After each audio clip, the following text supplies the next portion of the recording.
All right. Welcome back to the Talking Ball with Pat Leonard podcast. As you can see from our display here, a very special guest today joining me and Benny Fowler, Cam Jordan, 8-time Pro Bowl, All-Pro, Pro Football Hall of Fame, Team of the Decade member for the 2010s in the NFL. An A-lister, Cam Jordan of the New Orleans Saints, recently re-signed, joins us to talk about staying in the Big Easy and going around the league on topics that cover the Giants, the rest of the league, the Saints, new coach Kellen Moore, and much more. Brought to you here, of course, by MyBookie. No better time to sign up than now with MyBookie. With March Madness here, you're filling out your brackets as we speak. I know I'm picking St. John's to go deep into the tournament. And so what you need to do is go to that link in my social media profile and use the promo code PATSPICKS, and you'll get a 50% match on that first deposit. So if you deposit up to $2,000, you could get a free $1,000 in your account to spend and win big. More player and game props than anywhere else at MyBookie. Go win big at mybookie.ag with the promo code PATSPICKS. We're also brought to you here, of course, by Boom Chaga Mushroom Super Drink, a natural extract loaded with anti-inflammatory, immune-boosting antioxidants and heart-healthy compounds. You can easily pour this natural liquid supplement into any of your favorite drinks. I put mine in my coffee every morning and immediately feel the difference. I personally feel a post-workout like energy boost with Boom. Chaga also has the ability to lower cholesterol, reduce inflammation, and improve immune and heart health with its beta-glucans and antioxidants. Go to boomchaga.com today. Use that code TalkingBall25 or the QR code on your screen. You'll get 25% off your first order on the subscribe and save option. Right now, that means a month's supply. You can see right here in the bag over my shoulder, costs only $30. Start feeling the difference today at boomchaga.com. And brought to you, of course, by Salaretta for Men in Midland Park, New Jersey. Luxury menswear and tailoring here in Bergen County. Go there, tell them Pat sent you. And, of course, by Estate 98 Coffee, a natural specialty coffee concentrate. Perfect for making a quick, hot or iced cup of coffee, as well as an excellent mixer for espresso martinis. Estate98.com/talkingball will get you an exclusive offer. Go there now. And without further ado, on to our excellent interview with Cam Jordan of the New Orleans Saints. All right, welcome back to Talking Ball with Pat Leonard. Joining me and our Super Bowl 50 champion, Benny Fowler, a special A-list guest today, the one and only Cam Jordan, 8-time Pro Bowler, All-Pro, member of the Pro Football Hall of Fame's All-Decade team for the 2010s. He's got his Off the Edge podcast. He's got the Cam Jordan Foundation, a man who wears many hats but is an excellent football player, and we're so glad to have you on here, Cam. Thanks for being here. I appreciate you having me on. Benny's been trying to get me on for a minute, and I've just been sort of ducking and dodging and evading him. And that's, it's time to pay the piper. Cam, man, really appreciate you joining. And then also shout out to Desiree and Gabby.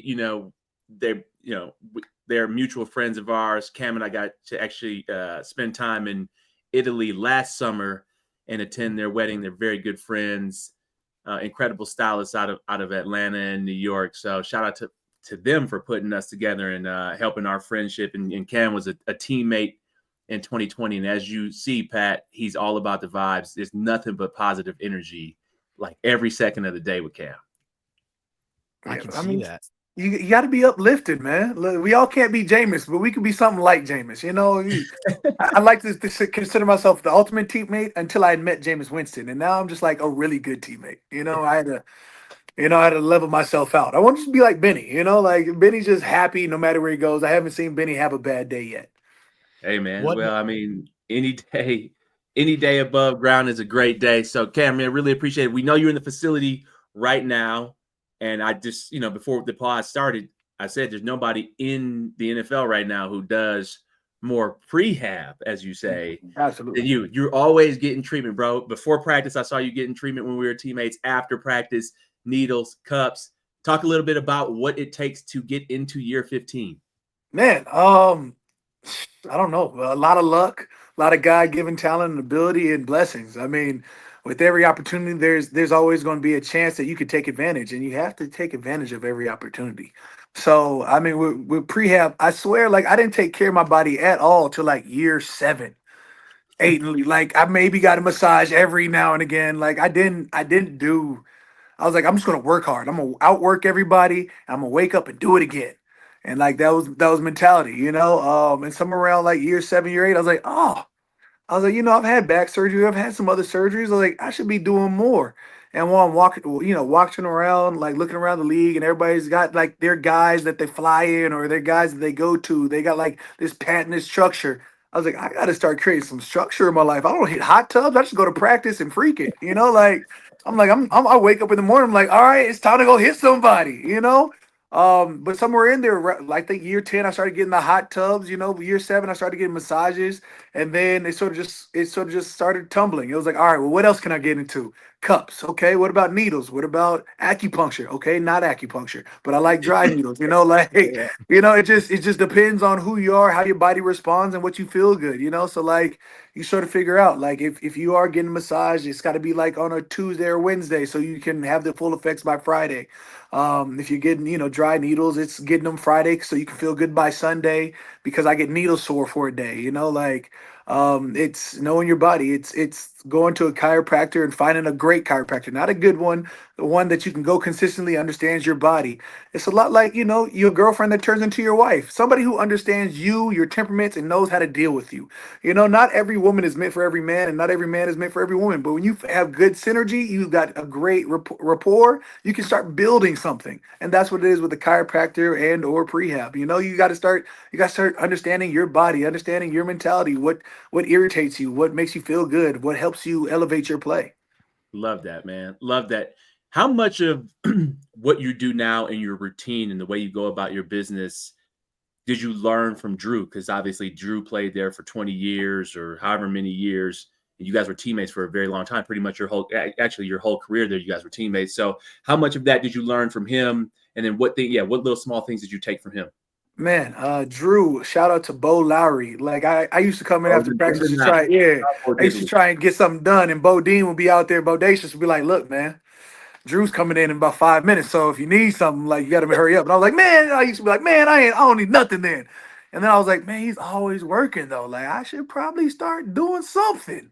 Mm. Drew was old before old was old. Like he was doing band works, and between him and TB12, they had their patented workouts that they were doing probably from at least the time I got into the league. So I'm like, yo, if it works out for him and he's played X amount of years, and I'm like year 1 or year 2, you sort of start looking at it. You're like, all right, well, shoot, I'm in year 6, and he's like what is he, 14, 15? Okay, you're like, all right, I should start doing something. Mhm. And then you sort of start getting envious. You're like, dang, he's always working, and yet he's having such a high success in his career. You're like, all right, well, if it works for him, granted, he's a quarterback, so he's soft by nature. They only get hit on Sundays. But like, all right, well, let me start working. I'm like, he's throwing the hell out of this ball, 60, 70 throws a day, during practice, probably another 50, 60 before practice. I'm like, he's always getting arm work done. He's always working on the shoulder. He's always working on, whatever little muscles that he needs to with them little TRX bands. I used to emulate him. I was like, you know what? I'm just gonna be real. I'm not doing this. I've never seen anybody warm up more than Drew. Obviously, it was his last year when I was there in 2020. But bro, he warmed up for 35 minutes, like every time. Wow. I was like every practice and doing the Yeah. shoulder like this. Big on the bands, getting active. Yeah, I was like, well, we know one thing. He's activated. I don't know where he running to because it's not like he ran anything under a sub 4.9, but Yeah. he running. You are on record, Pat. Next question can go to you, but you are on record calling Drew Brees the greatest quarterback of all time. I'd love to hear just your thinking around it. I think obviously one of the most accurate quarterbacks. I think I had 4 or 5 games before I got hurt, or maybe it was 2 or 3, whatever it was, where we did not punt. And he always took the picture with Thomas Morstead and threw up the 0 of no punts in the game. What was it like just playing with a quarterback that was that great? Man, just super efficient. You would almost get mad sometimes early on in the career because like the offense would just score too fast. You'd be back on the field. You'd be like, hey, bro, it's okay. It's okay to take less than a minute and a half to score. Like I do need some win. We're out here for 5, 6 to 12 plays, get a little punt action, give it back to Drew, get a forced fumble, get a pick or something like that, or get scored on, and it goes back to Drew, and you're on the field before you're like, all right, well, I'm still sort of winded. Like, haven't fully recovered. All right, gotta love this. It made you understand that there's levels to stamina. Like if you really want to go after it, be a 3-down lineman, 4-down lineman, you have to have complete stamina. So it just elevates that notion of what it takes to be great. Love it, man. Cam, your enthusiasm is contagious. You strike me as somebody who talks a lot in practice, potentially, but I mean that in a positive way, because I was listening. You don't. I don't. Really? It could be positive. Look, because there's always offensive linemen, so I'm always going to talk a little bit trash. That's to opponent's offensive lineman. That's to my own offensive lineman. Like, we're going to have a good day on defense, regardless. Like Benny will tell you, we gonna whoop y'all tails at practice. Because it translates well to. So when we get a pick or we get whatever, we're gonna start chirping, and there's always gonna be maybe one wide receiver that's gonna think he's standing on business, or like one tight end who thinks who's actually gonna say something back, but better. Like trash. He's gonna talk trash when the defense wins, when they lose, and also he's gonna talk trash during conditioning. Nice. Absolutely. That's the best. That's the best time to start talking trash. Is like when you're doing conditioning and you look over and everybody's sort of tired. Then why not be that annoying guy? Like let's is this the depths of your soul? If not, then dig deeper. It's only running. Like you can only die from this. Like I said, at worst your kidney fails and you never get up again. And at best you become a better person. So there's always gives and takes. No, it sounds like a good personality to be next to when you're tired. Like that, you know what I mean? Especially I heard you talking about like building up young players, building up rookies, stressing patience with developing players in the league. Like it just sounds like a voice that is a positive one to have on a team and in a locker room, because I would imagine there's just a lot of dog days, especially in camp and in the off season. And I don't know if that's a learned quality of yours of, kind of giving it to people and making sure they're hearing you and kind of reminding them, or if that just comes naturally, like that's who you are. No, I had to learn to embrace the pain. Nobody's like, oh, I can't wait for this 10th gasser where your quads are starting to freeze up and your hamstrings are burning. And mentally you're like, I don't know if we got it. Like you have to learn to embrace that. You can't just come out day one. Maybe that's again talking from my perspective. You can't just go out there and learn and just already love it. Like, oh, I just love to feel this pain. No, but through the years, through junior high school, where I was a little chubby kid out there, and they running like I was. They wouldn't let me run with the other chubby kids. It was always running with the smaller kids. And I used to be upset about it. And I didn't really like to work that hard when I was in junior high. And somewhere in high school, my dad was was one of my high school coaches, and he was a tight ends coach. So I wanted nothing to do with that tight end group, So I'm running with the D line or whatever, and he'd be like, "No, run with the receivers." I was like, "No, stick to your lane, dude. Go home, go to work, do something else." But it was my track coach, Eric Richardson, Steve Carson at the time. Sean Aguano, who's over at ASU, running back coach now, over at Chandler High, and they pushed me to like run with the running backs, run with the linebackers, run with the DBs. And eventually, those linebackers would kick me to the DBs because they were like, "Look, bro, like you're going way too hard for way too long, like you're doing too much." And so I get kicked to them, and then it became sort of fun. Like, all right, if we're all going to die regardless, like we're out here, and in high school there was no limitations. There wasn't this soft pat you on the back. Oh, he's hurting. Like you literally have to see somebody woozy on his knees, about to pass out before the coach be like, "All right, we've done enough." Like those days. No CBA governing those high school practices, right? But that was when the menace was born. Like, all right, if we gonna die, I'm gonna die trolling. Like, 6, 7, 8 little, burpees, whatever runs we're into, jingle jangles back in the day. You somewhere find that pain. Coach, is this it? I'm not even tired yet. It's crazy. You look more tired than me. Maybe you should jump in the line. And then, that's how you earn 2 more runs. Like that's how you push it. And have everybody sort of looking at you like, shut up, Cam. No. And if you want me to shut up, beat me in this race then. Yeah. And that's how, that's how you sort of weed out who was actually a dog and who wasn't. Love it. Cam, let's circle back, man, to you signing back for your 15th year. Good God. What's exciting you about Kellen Moore and then also Brandon Staley being the DC? I'd like to say I was supposed to be signed through my 15-year regardless. They just wanted some money back. I don't. Let's just be clear. It wasn't like, oh, he extended. No, it was just a revision. And at the same time, when you have a new head coach come in, when you have new position coaches come in, I'm overly intrigued to see where this goes. But when you got your stalwarts like, Chris Olave, he comes back healthy. You got, Derek Carr, his first two games, everybody was so high on him. He's like, and he's the second coming. And just like that, he gets hurt, or we start losing offensive linemen and receivers, running back here and there. You're like, oh well, he's not doing anything. Hey, relax. If we had a fully healthy team, maybe we could gauge that. But in the games that he's healthy, you can see his numbers put up. You can see his completion percentage. You can see some things that you'd like to say, okay, we can build on this. We can win with this. You don't have to have a top three quarterback to win a Super Bowl. Yep. Philadelphia just won. In fact, the Super Bowl that they won before this one, we all know who was at the quarterback. It wasn't the $140 million quarterback that they had at the time. No, it was Nick Foles. Yeah. Come on. So let's just be real. You look around it, Peyton Manning's second Super Bowl, nobody would have put him in top 5 No, he at his actually, position. that was the worst year ever. Okay, so you can win a Super Bowl with a guy who knows his strengths. Yeah, absolutely.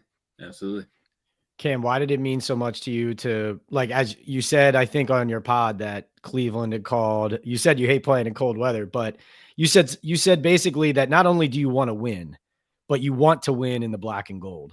And like, Yeah. you don't see that much anymore. And I'm not criticizing guys who, take money and go elsewhere, but I'm just saying, like, why is that loyalty and that specific element of winning as a Saint? Why does that matter that much to you? Well, I am. I am. For guys who that make it about the money for the last year or two and go somewhere that they're not as beloved. It's weird. It's the Jerry Rice when he wasn't in a Niners uniform. Weird. I don't care what you say. To after Dallas and on his third or fourth team. Weird. Like, come T.O. in on. Buffalo and Cincinnati. That's what I'm saying. Like, what are we doing? Yeah. Ocho Cinco after Cincinnati. I don't like. What do we? It's it when it comes down to it, I've had the opportunity to go 14 years with the Saints, heading to year 15, and it's everything that isn't monetary. It's my charity, the Cam Jordan Foundation. It's the work that I do that I've been doing in schools and around the city. It's the friendships that I've created beyond just football. It's the family I created here. It's the schools that the kids go to. It's their lifestyles over mine. And it sort of all meshes to the culmination of I can do so much more good here, in over a year's deal, and especially sort of with the new head coach, it's almost like you're re-auditioning yourself. So it's almost more of a motivation. I'd have to go to another team and do the same thing. Hey, I'm Cam Jordan. Nice to meet you. All right, this is what I can bring to your team. I'm already doing that here. So I could have done it anywhere somewhere else, but the lack of familiarity. There's something that I've been fighting for like 5 or 6 years. With in terms of jerseys that we're going to see this upcoming year. I'm excited about what I've had to work for. It's coming to fruition. I'm mad. I have to wait another year out to go play a European game. Like, everybody knows the market shares came out, and New Orleans is supposed to go to France. That's going to happen in the next 2 or 3 years. I need it to happen while I'm still here. Cam, I mean, it's in all seriousness, man. You do have a lot of fun, but the way you just kind of talk through that decision, you do have a real level-headedness about you. I'd just be curious to where that came from. Does that come from your parents? In terms of how you make decisions, because there is the fun which is always there, but then there's also the seriousness, business side, and family side, husband, dad side of things. Would love to curious to how you think about that or where you learned that from. My mama says I'm her pettiest child, right? But to be petty, you have to be calculated. Yeah. I'm not the oldest, so I have an older brother. I mean, I got a sister, and she's the baby sister, so everybody protects her, right? So to get back, you have to be able to plan accordingly. Uh, and so I'm methodical in a lot of my plays because I think emotions can sway you early, and at the same time, you have to understand that emotions are fleeting moments. So what's going to make the biggest impact? Mhm. Right? So you could take it back to again, my childhood. My brother's 2.5 years older than me. When we were younger, he was bigger, stronger, faster. Couldn't you can't. That's an insurmountable wall at some point in time. And so to get back at him, you'd have to figure out, all right, this is how I can set things up. Whether that's the balloon behind the door filled with water or whatever that is. You're like, I got to get him back. I just don't know how to get my get back. You learn. Yeah. So when it comes to even business decisions, those bold, rash decisions can sometimes bite you in your derriere. Whereas if you look at it, understand the landscape, now you can position yourself to be great in future steps, not just a step in front of you, which sort of helps out in everything. It's like back in the days in fifth and sixth grade when everybody was playing chess and you wanted to be great at chess, you'd have to sit back and learn. Like, Mhm. you couldn't just step in and be like, all right, I know how to play chess. No, all right, well, how you do that? What's this move? Where's this piece move? How can he move? Okay, now we can start formulating something. And so then I'm not playing every game. I'm playing games I know I can win, or I know I can probably have ability to improve in. Yeah. And so No. you move into college the same way. You look at somebody who's had success. For me, it was Tyson Alualu out of the University of California, Berkeley, who was the best defensive end at when I first came in. Got drafted 10th or 11th overall to Jacksonville the year before I came out. And you look at him, you're like, all right, if that's the prototype, how do I compare? Where can I beat him? How do I make my strengths known? If he's the best, what makes him the best, and how do I break that down? So by the time he left, I was like, shoot, if he was going top 10, I'm going top 10. Because Yeah. we're pretty much, I was like, I'm faster. I'm a little taller. I was like, like there's things going for me that whatever it is. But I was like, but if that's what it takes, I know I got it. And that's when, my junior years when I locked in was like, oh, I'm a first rounder. You can't tell me different. Yeah. Mm. Cam, what do you think of Kellen Moore? Are you still learning him as a coach? And like you said, it's kind of like a re-auditioning process. But why do you think he's the right person to take you guys where you want to go now? I mean, isn't he an offensive mind? I hope not to deal with him too much. If that's what you wanted, if you really wanted to hear, like offensive minded coaches, stay on the offensive side. I'm more pressed about okay, who's my DC? Okay, we got Big Staley. Okay, who's my D line coach? Okay, we got Joe. Okay, we got Jay Rogers. Great. All right, Mm. who's the interior D line coach? Okay, let's go talk to Bo. All right. But as a head coach, that's going to formulate a young coach, but he's also been a quarterback at every level. You know he understands offenses. He just came off of a Super Bowl team with the Philadelphia Eagles. He knows what it takes to win. Mm. And that says a lot. Yeah. I mean, it's one thing to have all the talent in the world and you don't have the mindset to match. It's another thing to have the mindset to know how to win, to know what it takes to get to those final steps. I mean, if you can have formulate a plan and you got somebody who's strategic, I'm gonna go with that every time rather than the biggest, strongest, fastest. 100%. Let's circle back to former Cal product Aaron Rodgers. Where do you see the best fit for him? New York, Minnesota. Who's the other one? Pittsburgh. Where do you see what's the best fit for him? I'm just gonna watch the ticker. If it ain't black and gold, I'm really not too concerned. Like I'm Mm. not gonna wish well for anybody to get a great quarterback like Aaron Rodgers. Staying on the quarterback question, you mentioned right off the top that the only teammate you thought was a better teammate that you noticed yourself in New Orleans was Jameis. And Yeah. Jameis Winston, actually, as we speak here today on March 18th, is at the Giants facility visiting as a free agent. So I know everybody here in the tri-state area would love to hear from you what makes Jameis a special teammate and presence in the locker room if he's going to be signed to be the week one starter for the New York Giants or the bridge to the rookie or whatever the case may be. Yeah, I mean it's Jameis. Back when he first got drafted, we were watching his little post clip interviews from when he was in college. Like we all dogs, we ain't no little puppies. Like those signature clips that we got. I was like, oh, he's different. And then you saw him at Tampa Bay, And things, let's just preface it, things hit way harder when you're winning. You could say the sky is purple and you're winning. Somebody's going to believe you the sky is purple.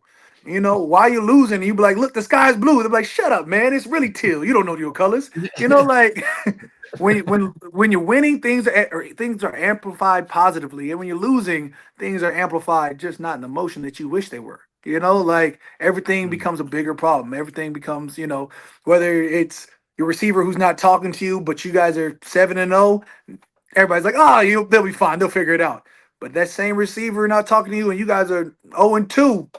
Oh, he's the problem. He's the cancer. It's never as big as you seem. It's never as small as it seems. But there's always a way that you can influence a positive uplifting. Where you got Jameis, who only sees positive uplifting. You could be losing, winning. It's still the same Jameis, even kill, and you can win with consistency. And he's consistently going to uplift his teammates. So you can bet on that. And I mean, that's just something that's in him. You don't teach that. I love Jameis as a teammate. You know, when we were down in New Orleans, I mean, he was incredible. Number one, he's going to be the first person in the building. He's trying to beat Drew there or whoever it may be. He's going to be in that film room watching all the film. And what he brings to practice, like Cam is saying, just incredible positive energy. But like, yo, no, we're going to win this game. Or I'm going to throw this ball. And then whatever the play is in the huddle, if he likes his matchup, that's who he's throwing the ball to. Like, hey, I'm coming to you. I like you on this route. So I don't care what the coverage is. And sometimes that get him into trouble. And sometimes, you know, you can make a play. But Cam, you got a front row seat to that. Mike Evans' first 8 seasons were with Jameis, or all the records that he has right now. It's because Jameis was throwing him the rock. So, you know, a shout out to Jameis Winston, man. Absolutely. I mean, and he gonna come in straight up and tell you, look, you know what I'm on. He walked into the building when we first signed him. He's like, hey, I'm bombs over, you know, I'm bombs over the top. You know what it is, or maybe bombs over Baghdad. It was something crazy. I was like, yo, I was like, we know, bro. You just threw for 5,000 yards. Yeah. You know, that's OD. Okay, we get it. And he's like, so now he's, you know, he say, Lord, please deliver me from these interceptions. I was like, there's something though. There is really something that I guess, I don't know if you can't teach it. In sports, it always feels like the guys who figure it out are the guys who don't dwell on the mistakes, because mistakes do happen, right? Like you're going to lose a one-on-one matchup, or like in a quarterback's case, throw an interception, or like the example I always give, this guy's a high level player, but like Lamar Jackson, who is an MVP candidate or winner every year, like he has games where he turns the ball over 2 or 3 times. The difference is he still scores 5 or 6 touchdowns in that game and you win. You know what I mean? It just, I don't know how you guys learn that as athletes. Maybe it's even before you get to the NFL, just the persistence of having to get there. But it does feel like Jameis has that, just that kind of like short memory and the ability to not get down on himself because of a mistake. But it seems like very much more difficult to do than it is to just talk about. Yeah, absolutely. I mean, you can, like I said earlier, this conversation, emotions are fleeting moments. If you can get beyond that, you can reach for clarity. Yeah, you can be ticked off, you can be sick to your stomach over a play, and you'll have time to dwell on that after the game. But in this game, all right, that was last play. That is not who I am. This is who I am. This play. This is who I confirm myself to be. This series. This is who I will be. This game, and you can work towards that. If you have a bad play, you know, like I told tell my 9-year-old out there playing flag football, don't let the last play affect your next play. Now you can be frustrated all you want, but at the end of the day, you're still a dog, and dogs got to go get it. Like, and if you're not, then you can be a puppy. You can come sit by daddy. I'm glad you're teaching your kids that. I think that's one of the most important things. And I mean, Cam, you'll be one of the, I don't know, I've played with 5 or 6 Hall of Famers. You'll be one of those players that I played with, but that is the unique thing between guy on the roster, starter, Pro Bowler, Hall of Famer, is the ability to actually shift to the next play and actually not have it affect them at all. I mean, you've been able to see that. Who's the best player you've seen at just shifting that mindset of like, oh yeah, it's not going to affect me. Like I don't actually process failure at all. Yeah, you probably say Drew would be that guy. You know, like even playing against a guy like Tom Brady. Like I've always said, I was like, Tom Brady doesn't play like play to play or series to series. He plays games in halves. All right, that was first half. How do I get from where I was or to where I'm going? And if he doesn't like it, he'll be like, all right, next game. Like if you beat Tom Brady once in that season, back when we joined Tampa Bay, we had to play him 2 times. It was like, oh, he's got a different plan this next game. Like we got to affect him differently. Yeah. One year we played him 3 times, and I was like, all right, we won 2. This is you're asking a lot right now. We beat the ass in two of the first 2. That's what I'm saying. Whooped them. Yeah. Whooped them. Whooped them. I think our offense had like 4 turnovers, and we still barely lost by like maybe 10. I'm like, we really had your number, but again, when you face one of the best to ever do it, you see their mindset at times when you're going after him. You could get him flustered in 1 quarter, and he's back, like easily back, and you're like, oh man, I thought we had him. Like you really look at it like you can fluster younger guys, you can fluster other guys in the league, and you can see which ones run high on emotions. Cam Newton used to be the best one to exemplify that. Yeah. Once he put his little towel over his head and he slouched down on the bench, game was over. No matter if it was a close game or not. Yeah. Man, we winning this game. This is gonna sign, seal, delivered. All we got to do is not mess it up now. Yeah. Interesting. Yeah, you got him. Cam, speaking of like greats you played against, who are the best offensive tackles and linemen that That's not a you've played thing. against? That's not a thing. That's how I'm not gonna dehumanize an offensive lineman every time, but like none of them are good enough. Yeah. No, their main job is to be in their way. Like it's like the old lady driving in front of you. You're like, I don't know who this is. Why are you driving this slow? Please get out the way. Like that is their job. Whether they fall on their face or fall on their back or they tackle you to the ground, do a lot of holding. It's just a lot of like reverent mess ups for them. Like oh, it's because I had a bad set. No, you're fat and slow. All of you. Oh, I absolutely love it. Cam, man, this is the last question for me. Really appreciate you taking the time. I just want to talk about the lessons that you're going to be giving as a parent to your kids in terms of what you learned from the game of football.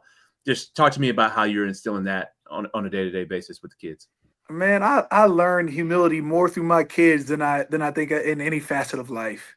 And so just being a dad, and I've got 3 girls, I've got a son, and I sort of try and keep like the same threshold of just like I won't tolerate, this random outbreaks of like emotions. I'm like, hey man, get it together. Like go if you want to do that, talk to your mother. When you calm down and you want to talk about things and we want to set things up, that's where we're gonna go. And I sort of treat that just like I would my rookies, like throughout their career, like when they have success, they're really, really high. And when they mess up, they're like, man, I don't understand what I'm doing wrong. And they're really, really low. No, be consistent. All right, let's look at this. Let's observe it. How do we get better? If you have a good rep, a clean win, a sack, you can add a sack fumble. If you had a sack fumble, you could add a sack fumble, scoop, score. Like you can always push for more. So when you talk to the kids, it's the same thing. Hey, you dropped the ball in a game? Okay, I'm sorry. Why did you drop the ball? Okay, oh, you didn't score a goal, but you were on target at playing soccer with my girls or playing volleyball, like, all right, well, we can work on these things. We can always clean up and get better. Or even if you have a great spike, and I'm roaring with you. I'm like, okay, well, we can either let's see what we did to get there and let's emulate that same movement, or 2, how do we clean it up? Like, oh, get this clean point. And that's in the same way as a household. If there's argument, and there's always gonna be arguing with 3 girls in the house. All right, all these emotions, everybody's just slowly climbing. Like everybody's screaming, starting to get louder. Kill it. Everybody push up position. All right, cool. Now while we're here, let's talk about this. Why are you upset? Yeah, I do push-ups, jumping jacks, squats for punishments. When I tell you I have no sympathy, like I know the way I grew up. I ain't had no skin on my hind side. You know what I'm saying? Like, so I don't feel any sort of. I'm like wall squats, and I sit there with them. So, are we done crying? If we're not done crying, we can't talk about it. And it's okay to cry if you're in pain. But if you're just crying to cry, no, I can't understand your pain. Tell me why you're hurt, and then we can go from there. And like just the same way. Let's understand what you're feeling and why you're feeling it, and now let's move on. Love it, man. Really I respect it, Cam. Cam, I have to ask you, up here in New York, Paulson Adebo, your former teammate. My guy. He got the bag, as they say, 3 years, $54 million, $38.5 million, fully guaranteed. The Giants signed him to be their new #1 corner. Are they getting that? And what are they getting in a person and a player there? I'm gonna say I hope so for y'all. He's a Stanford guy, so like I go on this back and forth here, Okay, speaking yeah. too highly on him. But Paulson is my guy. He's, I mean, he's a dog that deserves it. I mean, the way the work that he put in, minus the setback of an injury he had this past year. If you look at the way he was covering guys, like at one point when Lat was healthy, Adebo on the field, we had two number one CBs. And so rightfully so, I think he might have got underpaid if in my mind, because he's the new market is 30 mil. Y'all really got to steal for my guy. And There you go. he's definitely CB1 worthy. So, his footwork, his mindset, and he's not affected by, have one bad play. He understands that DB life. You can get scorched every now and again. But are you going to give up on the play? Absolutely not. Are you going to walk somebody down with his speed? Yes. He's calm. He keeps a calm, cool, collected composure. So you have a CB1 in Paulson Adebo. I'm glad you brought up the Stingley contract because I wanted to throw a hypothetical. Like I saw you talking about, you want to be in the draft room looking for maybe a wide receiver. So this is a team building exercise question for both of you guys. It's not a maybe, but So Derek Stingley gets basically 30 million guaranteed a year. People are saying Sauce Gardner is going to be next. Basically, Sauce and Stingley were kind of watching each other, like who's going to get the first deal done. So I'm going to try to get the next one done. Here's my question to you. If you're the Jets, you got a new GM, you got a new coach, you got some talent, but you're kind of building for the future, right? Would you trade Sauce Gardner somewhere for 2 firsts? Or do you think you have to pay that player $30 million or $31 million a year? obviously I'm not a GM. But there's a difference between Derek Stingley and Sauce. One's on a winning team, one's not. And Benny, as you know, success breeds success. Success gets everybody paid. You've seen mid-level to good to great players get a bag somewhere else because when you have success, you're sort of adding to that value. Mm-hmm. When all you're doing is losing, everybody's like, everybody sucks. You're like, no, there's some dogs up there. Like, there's guys that are talented. But when everybody's losing, it seems like everybody's got their shade on them. Yeah. So take that for what it is. I can't put a number on losing. I would reset the team just for Aaron Glenn going forward. You get the 2 first-round picks. You bring in your guys. Sauce will get paid somewhere else. But to Cam's point, he's never been a part of a winning team in New York. So getting paid and, okay, the season goes to shit now. He just goes back to same old habits and, blaming other people or whatever it may be. So I always think about resetting and then go ahead and get the picks and restart. I like it. I got 2 quick more ones, Cam, unless you don't have the time. You got I got about 4 minutes for you. I got to run. Yeah, go ahead. All right. Bengals paid Jamar Chase and T. Higgins. They're Hallelujah. working on your guy, Trey Hendrickson. Yeah. Team building wise, I would pay the one receiver and the edge. I don't hate paying all 3, but that makes it tough. You really got to draft. What do you think they should have done there? Is it kind of make Joe Burrow happy? Is it still too late to not franchise tag Trey? They use the tag. He's got a year left. He's got a year left on the deal. Yeah. Yeah, but they kind of let him look around, around. Let him look around. Market. Yeah. And for what he's put on film, for what he's doing at the pass rush side, was he 35 sacks in the last 2 years? He is the premier pass rusher. Can't let him walk. I need that money. Hey, can't let him walk. Pay him for services rendered. Yeah. Sam Hubbard, I think, has retired effectively. Yep. So at this point, the face of your defense is Trey Hendrickson, and then build around him. Awesome. Cam, we thank you so much for joining us here on Talking Ball. Yeah, man. Appreciate you, bro. Thank you. Yes, sir. All right. Hey, y'all take it easy. All right, Yeah, wait. How great was Cam Jordan? Amazing. 8-time Pro Bowler from the New Orleans Saints. All-Pro, part of that Pro Football Hall of Fame all-decade team of the 2010s. Great conversation with him, Benny Fowler, his former Saints teammate and Super Bowl 50 champion, here on the Talking Ball with Pat Leonard podcast. Hope you enjoyed it. Brought to you here, of course, by MyBookie, which has rolled out the red carpet for bettors ever since we joined up with MyBookie throughout that NFL football season. And then now on into the spring, where we have March Madness kicking off. Brackets are being filled. You're picking your favorite teams to go to the dance all the way into that title game. I'm riding the St. John's bandwagon into the Elite Eight at plus 208. They're going to win the title. I'm putting some money sprinkling there at plus 2,500. So what you're going to do, if you want to tail, if you want to join up at my bookie, you're going to use that promo code Pat's Picks. It'll get a 50% match on your first deposit all the way up to $2,000.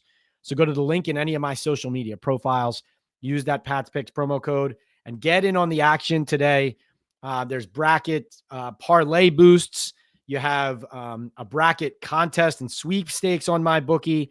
You are going to get more player and game props than anywhere else. You can even create your own props on my bookie. So go there today and get in on the action. Also brought to you, of course, by Boom Chaga Mushroom Super Drink over my shoulder and on the screen. Natural extract loaded with anti-inflammatory, immune-boosting antioxidants and heart-healthy compounds. You can easily pour this natural liquid supplement into any of your favorite drinks. I put mine in my coffee every morning and immediately feel the difference. I personally feel a post-workout like energy boost with Boom. Chaga also has the ability to lower cholesterol, reduce inflammation, and improve immune and heart health with its beta-glucans and antioxidants. Go to boomchaga.com today to place your first order. Use the code TalkingBall25 or that QR code on your screen, and you'll get 25% off your first order on the subscribe and save option. No harm, no foul if you want to cancel after that first order, but it'll get 25% off. A great way to support the podcast and a product that I believe you will retain that subscription. Great product. I use it, put it in my coffee every morning. Big coffee drinker here. Boom Chaga, start feeling the difference today. Last but not least, brought to you by Saloretta for Men in Midland Park, New Jersey. Luxury menswear and tailoring. Go to this Bergen County store, Saloretta for Men. Tell them Pat sent you. Only the finest menswear and tailoring at Saloretta. And last but not least, Estate 98 coffee, all natural specialty coffee concentrate. Perfect for a 10-second delicious cup of hot or iced coffee. Also great as an espresso martini mixer. Estate98.com/talkingball for a special order and offer today.